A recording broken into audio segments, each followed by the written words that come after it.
സുന്നി വിദ്യാഭ്യാസ board English medium സ്കൂളുകളിൽ 3-ാം തരത്തിലേക്ക് തയ്യാറാക്കപ്പെട്ട അഹ്കാമു തജ്വീദിൻ്റെയും അതിൻ്റെ വർക്ക് ബുക്കിൻ്റെയും 2ാമത്തെ ചാപ്റ്ററാണ് വായിക്കുന്നത്. ആദാബു തിലാവ, ഖുർആൻ പാരായണത്തിൻ്റെ മര്യാദകൾ. പാഠത്തിലൂടെ പഠിപ്പിക്കുന്നത് അള്ളാഹുവിൻ്റെ കലാമാണ് വിശുദ്ധ ഖുർആൻ. ആ വിശുദ്ധ ഖുർആൻ പാരായണം ചെയ്യാൻ ധാരാളം അദബുകൾ പാലിക്കേണ്ടതുണ്ട്. ഖുർആൻ ഓതുമ്പോൾ ഉളു എടുക്കണം. ഉളു ഇല്ലാതൊരിക്കലും ഖുർആൻ സ്പർശിക്കാൻ പോലും പാടില്ല. ഇങ്ങനെ തുടങ്ങി ധാരാളം അദബുകൾ പാലിക്കേണ്ടതുണ്ട്. അതിൽപ്പെട്ട പ്രധാനപ്പെട്ട അദബുകളാണ് ഈ പാഠത്തിലൂടെ നമ്മെ പഠിപ്പിക്കുന്നത്. കുട്ടികൾക്കൊക്കെ അദബുകളൊക്കെ പഠിപ്പിച്ചു കൊടുത്ത് നന്നായി ഖുർആൻ പാരായണം ചെയ്യാൻ ശീലിപ്പിക്കണം. അള്ളാഹു തൗഫീഖ് നൽകട്ടെ. നമുക്ക് വായിക്കാം. വിശുദ്ധ ഖുർആൻ അല്ലാഹു തആലയുടെ കലാമാണ്. ശുദ്ധിയുള്ളവരല്ലാതെ അത് സ്പർശിക്കരുത്. സ്പർശിക്കണം തൊട. ഖുർആൻ പാരായണം ചെയ്യുന്നതിന് ധാരാളം അദബുകളുണ്ട്. അദബുകൾ എന്നാൽ എന്താ? മര്യാദകൾ. അദബുകൾ പാലിച്ചോതിയാൽ മാത്രമേ പൂർണ്ണമായ പ്രതിഫലം ലഭിക്കുകയുള്ളൂ. അദബുകളിൽ പ്രധാനപ്പെട്ട ചില നമുക്ക് പഠിക്കാം. 1, മിസ്വാക്ക് ചെയ്ത് വായ വൃത്തിയാക്കുക. മിസ്വാക്ക് എന്നാൽ ബ്രഷ് ചെയ്യുക. 2ാമത്തത് ഉളു ഉണ്ടായിരിക്കുക. 3, ഖിബിലക്ക് തിരിഞ്ഞിരിക്കുക. 4, മുസ്ഹഫ് ഉയരമുള്ള സ്ഥലത്ത് വെക്കുക. 5ാമത്തത് വസ്ത്രവും സ്ഥലവും വൃത്തിയുള്ളതായിരിക്കുക. 6, തുടക്കത്തിൽ അഊദു ബിസ്മി എന്നിവ ഓതുക. 7, ഭക്തിയോടെ സാവധാനത്തിൽ ഓതുക. 8ാമത്തത് സജദയുടെ ആയത്തോതിയാൽ സുജൂദ് ചെയ്യുക. എന്ന് പറഞ്ഞാൽ ഖുർആനിലെ 14 സ്ഥലങ്ങളിലാണ് സജദയുടെ സുജൂദ് ഉള്ളത്. ആ ആയത്തോതുമ്പോൾ എന്ത് ചെയ്യണം? സുജൂദ് ചെയ്യണം. സുന്നത്താണ്. 9ാമത്തത് മറ്റു സംസാരം ഉപേക്ഷിക്കുക. 10, ഓത്ത് അവസാനിച്ചാൽ സദഖല്ലാഹുൽ അലീം എന്ന് ചൊല്ലുക. 11ാമത്തത് ഖത്മ് ചെയ്താൽ ദുആ ചെയ്യുക. ഖുർആൻ പൂർണ്ണമായി ഓതിക്കഴിഞ്ഞാൽ പ്രാർത്ഥന നടത്തുക. ഖുർആൻ അതിൻ്റെ ഹക്ക് പ്രകാരം പാരായണം ചെയ്യാൻ അള്ളാഹു നമുക്ക് തൗഫീഖ് ചെയ്യട്ടെ. ആമീൻ. ഇനി കുറച്ച് പദങ്ങൾ പരിചയപ്പെടാൻ. നഖ്റാവു, സജദത്ത് എന്താ? സുജൂദ്. അദബ് മര്യാദ. ഖത്മ് ഖുർആൻ മുഴുവൻ ഓതി പൂർത്തിയാക്കൽ. മിസ്വാക്ക് ചെയ്യുക എന്ന് പറഞ്ഞാൽ ബ്രഷ് ചെയ്യുക.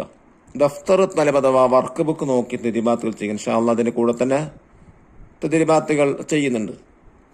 അൽ ഖിറാഅത്തു വൽ ഹിഫ്ള്, പാരായണം ചെയ്യേണ്ടതും കാണാതെ പഠിക്കേണ്ട സൂറത്തുകളാണ്. 1, നഖറ സൂറത്ത് തൂർ വൻ നജ്മ മുറാത്തിൽ അദബ്.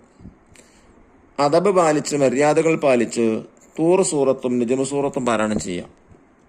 2ാമത്തത് നഹ്ഫല സൂറത്തുൽ ഹുമസ വൽ അദ്കാർ, ഹുമസ സൂറത്തും ദിക്റുകളും കാണാതെ പഠിക്കാനാണ്. 3, സജദ് തിലാവയുടെ രൂപം ക്ലാസ്സിൽ അവതരിപ്പിക്കുക. ഇത്രയും കാര്യങ്ങളാണ് ചെയ്യേണ്ടത്. ഇനി നമ്മൾ വർക്കാണ് വായിക്കുന്നത്. 1ാമത്തെ വർക്ക് ചോദിച്ചിട്ടുള്ള എന്താ? നുബയ്യിനു, വിശദീകരിക്കാം. 1, അഊദു എന്ന് പൂർത്തിയാക്കി ഓതുക. അഊദു ബില്ലാഹി മിനശ് ശൈത്വാനിർ റജീം. 2ാമത്തെ ബിസ്മില്ലാഹിർ റഹ്മാനിർ റഹീം.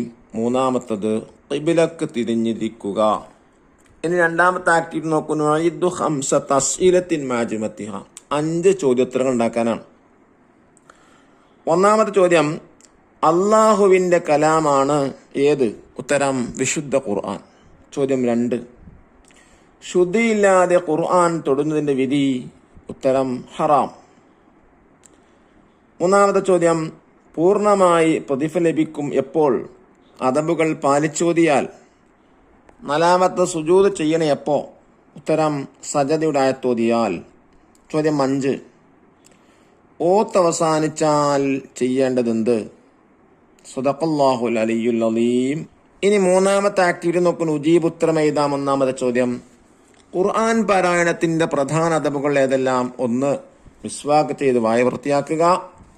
2, ഉളു ഉണ്ടായിരിക്കുക. 3, ഖിബിലക്ക് തിരിഞ്ഞിരിക്കുക. 4, മുസ്ഹഫ് ഉയരമുള്ള സ്ഥലത്ത് വെക്കുക. 5, വസ്ത്രവും സ്ഥലവും വൃത്തിയുള്ളതായിരിക്കുക. 6, തുടക്കത്തിൽ അഊദു ബിസ്മി എന്നിവ ഓതുക. 7ാമത്തെ ഭക്തിയോടെ സാവധാനത്തിൽ ഓതുക. 8, സജദയുടെ ആയത്തോതിയാൽ സുജൂദ് ചെയ്യുക. 9, മറ്റു സംസാരം ഉപേക്ഷിക്കുക. 10, ഓത്ത് അവസാനിച്ചാൽ സദഖല്ലാഹുൽ അലീം എന്ന് ചൊല്ലുക. 11, ഖത്മ് ചെയ്താൽ ദുആ ചെയ്യുക. ഇനി 2ാമത്തത് സജദയുടെ ആയത്തുകളുള്ള 2 സൂറത്തുകളെ പേര് എഴുതുക. 1, സൂറത്തുൽ അറാഫ് 206-ാമത്തെ ആയത്ത്. സൂറത്തു റാഅദ് 15-ാമത്തെ ആയത്ത്.